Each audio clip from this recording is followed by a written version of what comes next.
You know, I was just sitting here thinking about something. You know how your brain gets on something every once in a while and it's totally random? Oh my God.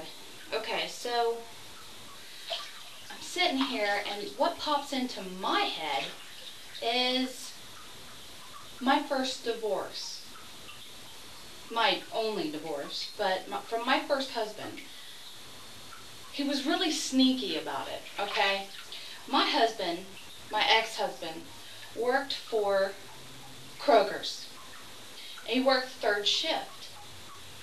And during our quote-unquote separation, he kind of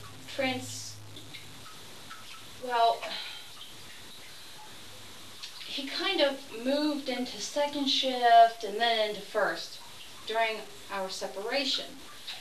Now, this isn't strange if you don't see why he did it. Okay, first of all, my ex-husband was a douchebag. Total and complete douchebag. I mean, one of the biggest fucking nerds. And when I married him, I was the type of person that said, okay, I can change him. No, I just made him a bigger douchebag. So, anyhow, during our separation, before we separated, he was seeing this girl. And this girl was underage, but her parents consented, not knowing that Eric was still married.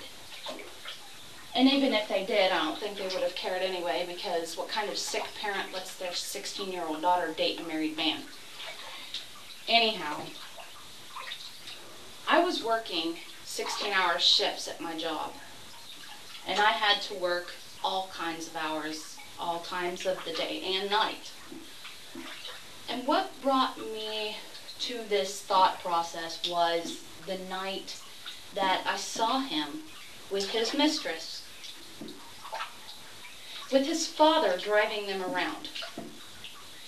His father had taken my ex-husband and his mistress to the races.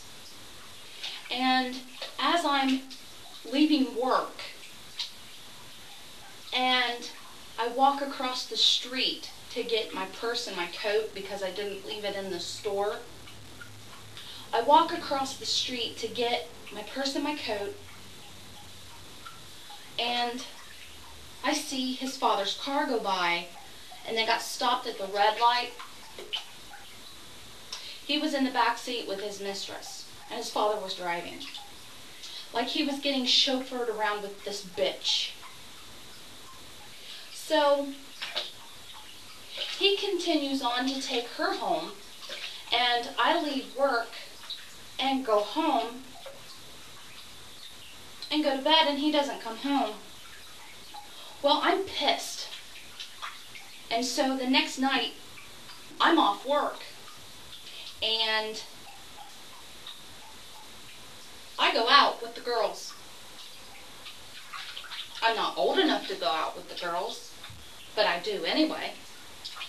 I'm 19, and I'm working 16-hour days. I have a child to support, and I have a husband that's cheating on me, and I don't want to believe it, so I feel like shit. So I go out with the girls at 19. I get done at the bar, and I go home.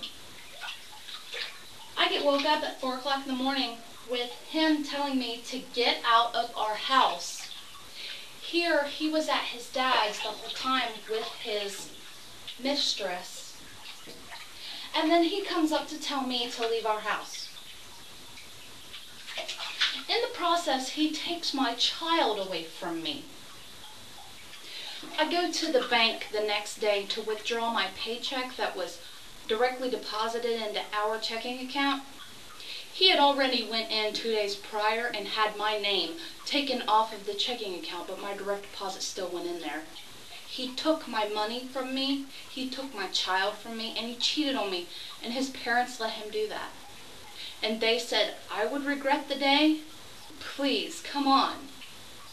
So this douchebag,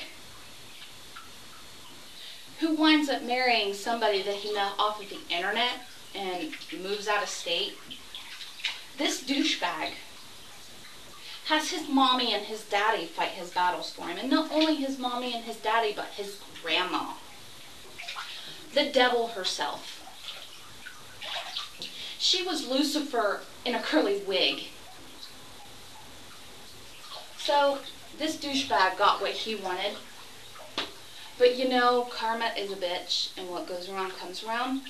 Yeah, see, the woman that he married off the internet made him move out of state from his mommy and his daddy.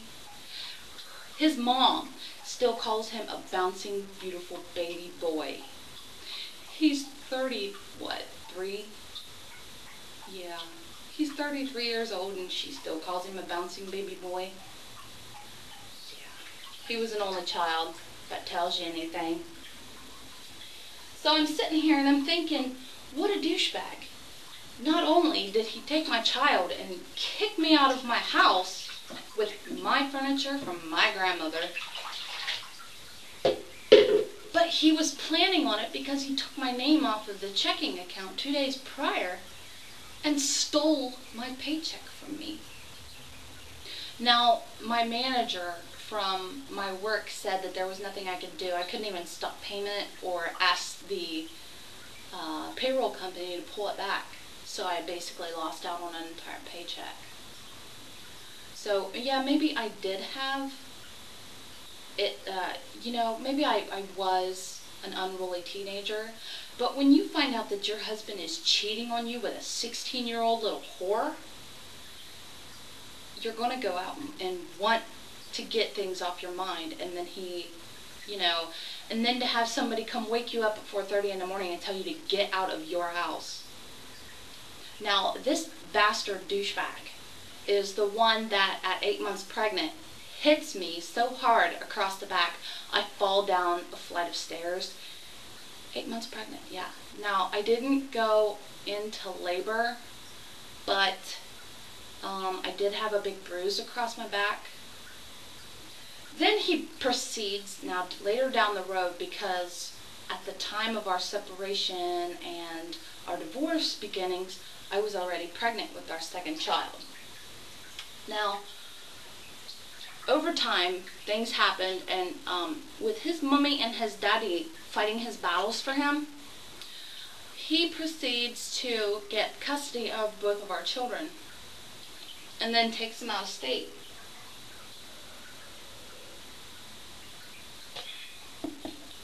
I haven't seen my kids since 2001, so yeah, I'm pretty sour still.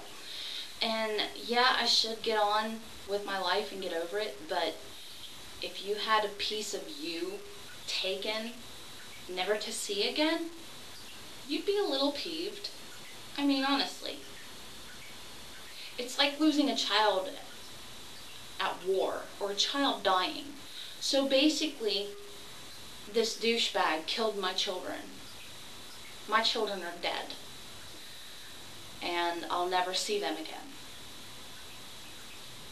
If somehow miraculously I was able to see my children again, then I would not say one negative word. As much as I hate that motherfucker, I would not say one negative word about their father to them.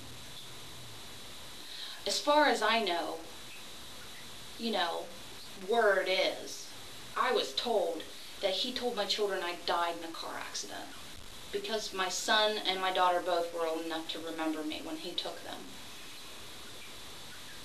That was 2001, it's 2007. So, yeah, just the whole paycheck thing. Yeah, kind of way off there. Sitting here thinking about stupid shit, you know.